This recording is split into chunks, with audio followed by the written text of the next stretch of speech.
Hello, all you lovely epic gamers. Midseason Mayhem is back and better than ever. And we have a nice little trophy this time. Look at this. It kind of looks like two cars coming to the line for a photo finish. It's kind of neat. We've already had a couple of those this year, and I'm sure we'll have many more, potentially some within Midseason Mayhem here. So without further ado, let's get going on some predictions. Before I get started though, this is similar to the NASCAR in-season tournament, of course. But we did it before the NASCAR Cup Series did it, so we're cooler. And obviously the NASCAR Roblox Racing League is superior. Let's begin up here. First matchup, the unstoppable Zach Stern versus Caleb Marinelli, who has, compared to last few seasons, he's been kind of dog poo-poo. It's kind of hard to justify him doing well enough to beat out Zach in this race, but Naval is kind of a wild card because you have a lot of drafting involved. It's very similar to, I think I heard either Braden or Zach comment on this. It's similar to Twin Cities in the New York Street Course in the fact that it's a big narrow drafting track, especially down the back straight at Naval. So there's going to be some luck involved and a lot of smarts and positioning. And the way Caleb's been driving lately, he gets caught up in a lot of stuff. He got caught up in a lot of stuff at New York. Zach was there, and obviously he won the race. It's kind of hard to justify Caleb beating out Zach here. We're gonna move the 88 into the next round at Twin Cities, just like that.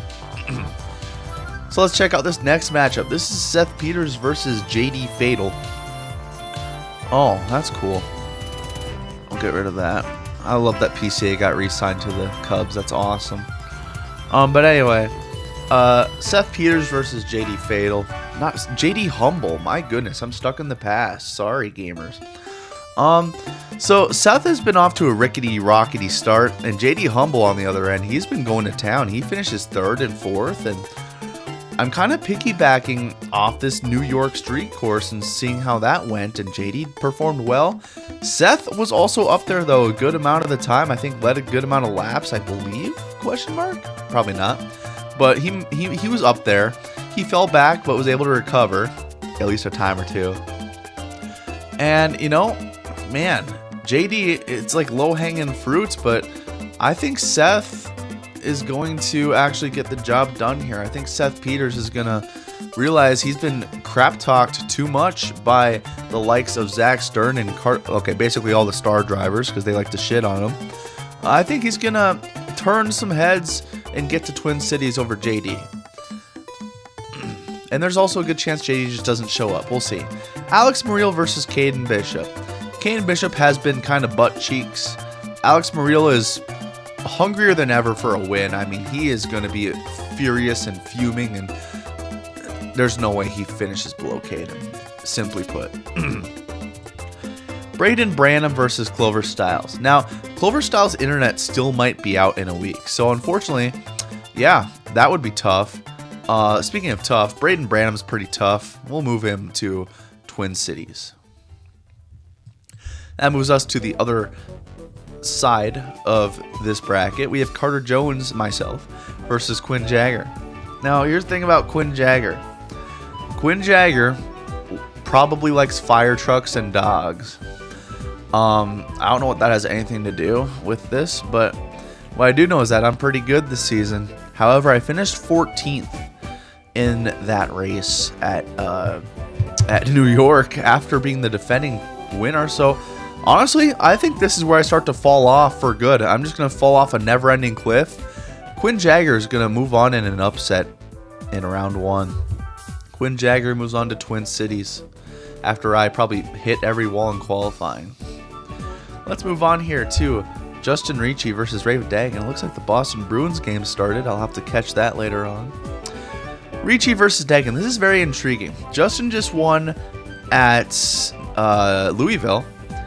And Raven Dagan's been getting better and better at road courses, and this is kind of a road course-esque oval coming up. And Ricci stunk the bed at his home track, New York. I mean, we just don't see that often from him, and he's been doing it a lot more. Raven Dagan with an upset victory in round 1. A lot of upsets on the right side of the bracket so far. Does the trend continue? We have Braden Mayberry and Tanner Campos. Tanner had some lag spikes. Not sure if I can trust his internet or the Roblox servers when he is qualifying. But he will have an LCQ to fall back on this time, which will be huge. And when he makes the race, he can contend. Braden Mayberry got shoved around. It's a matter of if he will get shoved around or not. And I just, with the run that this rookie has been on, it's kind of hard to see any other outcome other than him advancing to round 2 at Twin Cities. Good job, Braden Mayberry. And here's another juicy one. Camden Gibson versus the 86 of Harry Ponder. Now, Harry Ponder's got me pondering if he's ever going to be as good as he was last season, because he was looking fast. He put down steamers in qualifying. Now, ever since this move to Clover's team, he's just kind of been slow. His teammate in the 30 has been stealing all the fire. Looks like he's got the second car over at that shop right now. And meanwhile, Camden Gibson has been finding his mojo back. Should've, could've, would've maybe won that race versus Alex Nrrl until Zach gave him a little bump. And Alex kind of turned it on his door too. I don't think we're talking about that enough, by the way. Alex Nrrl kind of sold and turned into Camden's door, making him not able to turn right enough. 50-50 blame between Nrrl and Stern. But that's not what we're talking about here. What we're talking about is Camden Gibson moving to Twin Cities. Good job, Camden. Here we are for round 2 of Midseason Mayhem. This is what the bracket looks like so far. And this is where the matchups are going to get a ton juicier. We're talking Seth Peters and Zach Stern rivalry here. And at Twin Cities, Zach Stern is the defending winner. And who's to say he can't keep his dominance going? At some point, we expect that to fizzle out at least somewhat, where he's going to get a couple poor finishes, kind of string together a couple of those just from unfortunate luck and being caught in the wrong places. But honestly, knowing Seth, he's probably going to brute force his way through and probably wreck a guy or two. And now seeing what Zach, quote-unquote, did to Nrrl and Gibson, he's probably going to be like, you know what, Stern, I had it with you. He's going to move him out of the way, and a new rivalry will begin, or rather be reignited. Zach Stern shockingly goes down at Twin Cities, and Jacksonville with Seth Peters. That'll be a fun one. Who does he face? It's either Alex Nrrl or Braden Branham. Now, this is juicy. I mean, this could be a coin toss. Now, we know Alex sucks at Naval, and I had him go over Wait, is that right? No, Bishop is good at Naval. This is where he's going to flip his season around, chat. Hold on. I'm going to redo that pick. There we go. That's more accurate. And then that makes it more easier to pick my next one. Oh, perfect. There we go. Braden Branham advances to Jacksonville, where he's probably going to die to Seth Peters. But that's for later me to figure out and debate on. Let's go over to Twin Cities here. Continuing round 2, Quinn Jagger versus Raven Dagan. The Cinderella story continues. No, just kidding. If it were Alan Mooch, maybe, but Raven Dagan is gonna move on. Good job. And now Mayberry versus Gibson. This is a juicy one. This is a very juicy one. Lots of people say Camden Gibson is a choker. But he's kind of choked a lot early in the season. I kind of find it hard to like see him choke anymore, at least for the next few races. I think he's going to be shining when he needs to most, which is saying a lot coming from a very hard-hitting, consistent, and clean driving Braden Mayberry. I would consider this an upset, personally. That might offend Camden Gibson. I apologize. But yeah, I have Camden going over Braden Mayberry there.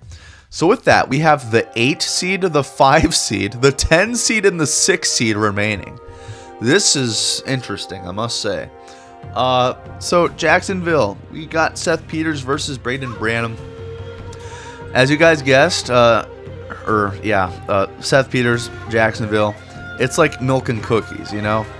Braden Branham in Jacksonville, it's like oil and water. Like, I don't know. It's kind of hard to justify anything here.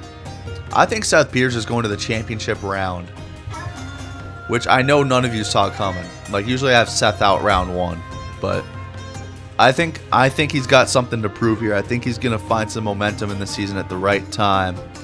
Speaking of at the right time, the world is going to be shocked when Camden Gibson gets sent out of line and into the wall on the final lap, and Raven Dagan, hanging out in the mid-pack, passes him and goes to the championship round at Lone Mountain to contend with Seth Peters for the Midseason Mayhem trophy. I mean, look at it. It's beautiful. This is awesome. This is, quite honestly, I see this panning out just about how I predicted it. I'm proud of myself. But we have to still pick the winner, and this is tough. Lone Mountain Road Course, Peters versus Dagan. And I'm not going to lie, I have a theory. Seth Peters will get called into work at an untimely shift at Hy-Vee, and Raven Dagan, by default, wins Midseason Mayhem. Oh, what the heck? Why is the box shaped like that? Oh, there we go. That's better. Good job to Raven Dagan. He is going to be your Season 10 Midseason Mayhem winner, which is miraculous. NASM's champion, and now Midseason Mayhem champion in Season 10, and perhaps the champion of the entire season for all we know. But to see how it shakes out. Well, yeah, thank you for watching. This is the 100% accurate Midseason Mayhem for Season 10. And, yeah, that's all I got to say.